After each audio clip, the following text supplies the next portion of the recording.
YouTube. It's Michelle from The Choice of Motherhood.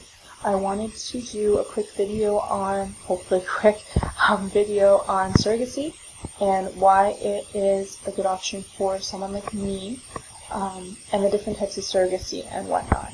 So I'll start off by saying there's two types of surrogacy. Gestational surrogacy and traditional surrogacy. Gestational surrogacy is basically like an IVF, but instead of transferring into the woman that had the eggs removed, is transferring into the surrogate. It's fairly expensive, but you can have a child that's genetically yours. Or you can use a donor. You could still use an egg donor, but or donor embryos or whatever. So that's the main type of surrogacy. That people that use surrogacy almost always use gestational surrogacy. Legally, it's usually not any issues. You will see some every so often in the news, but I think they hype it up a lot more. Of course, media wants to pick up on the negativities of stuff. Anyway, so then there's traditional surrogacy. Traditional surrogacy is not always legal.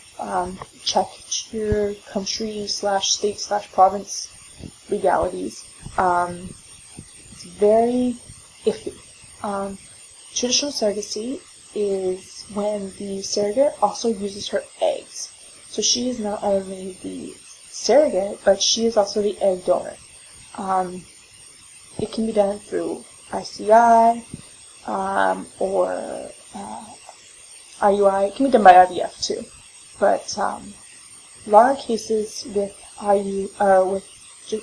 traditional surrogacy, I'm pretty sure it's at-home ICIs is a lot of it, or IUIs, because not like IUIs in the clinic, just because it's cheap. It is cheap.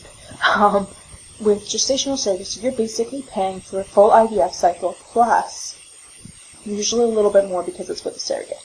With traditional surrogacy, you're only paying for, especially if you're a couple, you're not even buying sperm. But for someone like me that doesn't have a partner, I would only be paying for donor sperm and the cost of the ICI or the IUI. If went through ICI and with a known donor, I'm not paying any more than I am currently. Legally, at any time, I'm going by Canadian laws, from what I've researched. In Canada, no matter who is carrying the child, gestational surrogate or traditional surrogate, the baby is legally the one who's carrying it. So even with gestational surrogacy, legally, the surrogate could at any point say, I'm keeping this baby.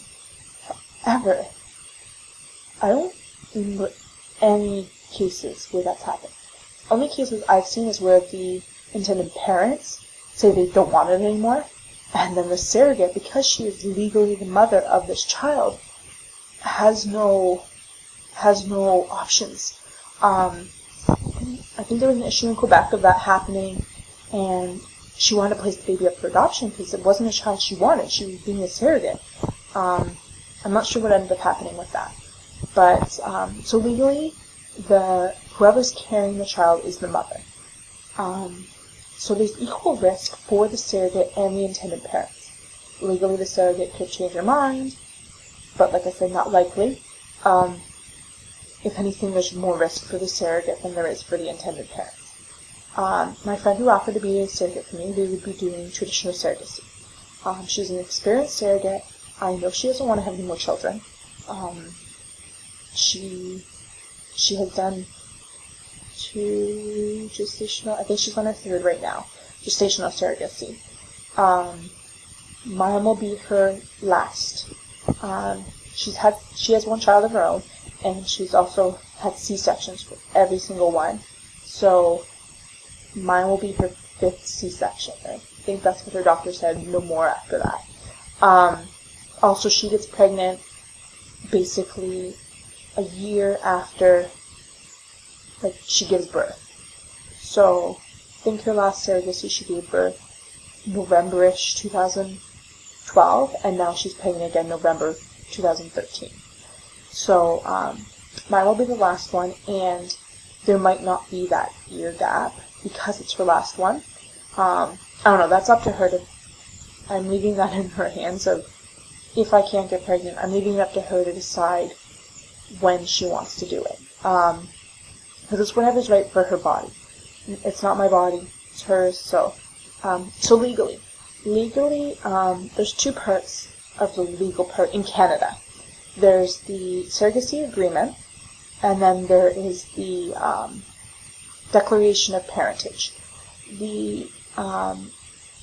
Whether you're doing gestational surrogacy or traditional surrogacy, you need both of those. Both are around $5,000, on top of whatever other fees, which I'll talk about later.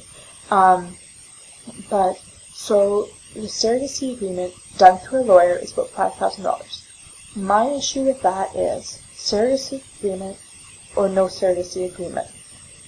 They're not technically, they will never hold up in court. So no matter what happens, that piece of paper means the same if it's done by a lawyer than if it's done by you. In a normal scenario with a surrogate through an agency, you would have an agreement done by a lawyer. This is usually a stranger, so like your surrogate is usually a stranger. So it's done by a lawyer because you don't know this person. So it's better to have a little bit of a piece of paper done by a lawyer than just doing it yourself. In the case of me and my friend, $5,000 is a lot of money. For a piece of paper, that means exactly the same thing as if it was done by a lawyer. Not saying you shouldn't get an agreement done by a lawyer. Not saying that at all. But what was right for us was to just do our own. Thought about getting it notarized, but again, no matter what steps we do, from my research, it means the exact same thing. Also, we know there is no risk of her taking the baby, and there is no risk of me not wanting the baby. So, it's a different, we feel that that's the most comfortable way of doing it. Declaration of parentage, however, about another $5,000, not optional. No way can you do it yourself. Okay, I take it back. You can technically do it yourself, but it has to be done by the court. But if you want to be your own lawyer and go to court and do all the paperwork and all that, you can. Don't think it saves you money. I've looked into it. It doesn't really save you money because you're paying your court fees. On top of that, you can only do it after the child's born. So now you have a child and you're trying to do the paperwork and trying to go to court. I just don't want to deal with that. I would rather just pay the $10,000, whatever I need to pay, which is like $5,000. Pay that and be done with it. I know it seems like a lot of money, but really, there's not needing to worry about anything. Totally worth it in my opinion. So, those are the two pieces of paper that you need. Other fees, other than the actual process of getting the surrogate pregnant, there's also expenses. And I'm not sure what the states. In Canada, it's not illegal to pay the surrogate to be your surrogate. But you can, and usually do, pay her expenses. So gas, maternity clothes, if she's on bed rest, paying her, giving her money to support her family or paying for cleaning services, stuff like that is very typical. It really helps the surrogate out. They're doing you a huge favor. So if she's on bed rest because of your baby, and can't do anything, can't work, there's lost wages for her. Can't clean, can't do anything. There's a lot of, you're basically helping them support their family as well as supporting your baby. So this is where I luck out by having a friend do my surrogacy, because I know she has maternity clothes already. She told me that because of the fact that she is a repeat surrogate. Gas-wise, transportation costs, either I can drive her or a family member of mine can drive her. There's no real transportation costs. Bed rest, yes, possibly.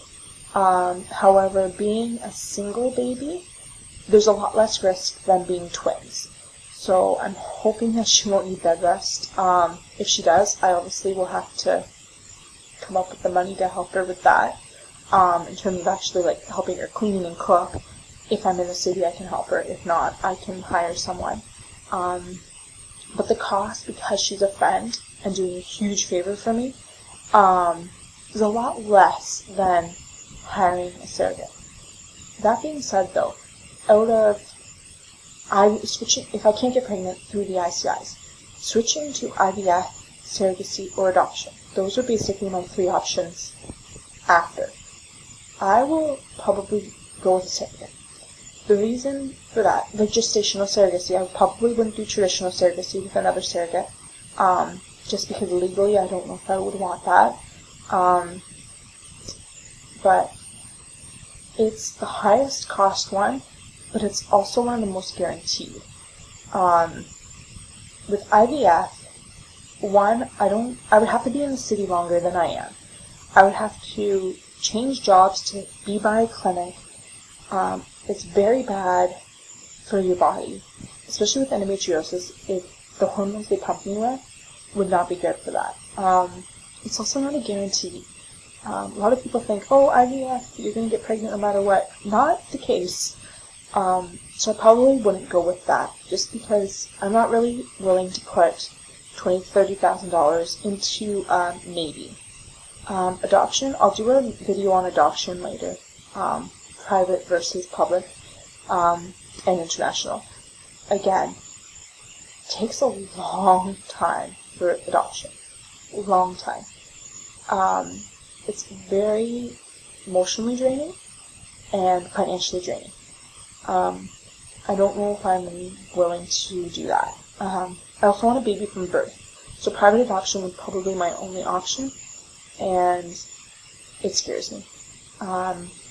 There's too many mothers that choose to raise their children, which is great for the birth mom, but as an adoptive parent, I want more of a guarantee than that. So that leaves surrogacy. Surrogacy, because especially if you're using a repeat surrogate, I would not use a surrogate that's never been pregnant. I would never do that. I would want them to know what it's like to be pregnant. I would want them to have their own child. I would prefer a repeat surrogate, just for peace of mind, knowing that she's not going to want the child. But they are also more expensive, because you're paying for their experience. So the surrogate, you know you're going to have the baby from birth. There's very likely to have legal issues. Also, if she's had pregnancies before, it's not likely she's going to have trouble getting pregnant. So I would be going with the surrogacy, even though financially it's like $60,000. I would find a way. I would find a way of doing that over doing IVF or adoption. Mind you, with my surrogate that I have lined up, it's not going to cost me $60,000. We're not doing gestational surrogacy. There's different, like I explained, there's different fees and different expenses and whatnot. So it's not going to cost me that. But this, if I can't get pregnant and she can't get pregnant or whatever, I would still probably go with surrogacy. So anyway, so that's my video on surrogacy, traditional and gestational. Thanks for watching and have a good day. Bye.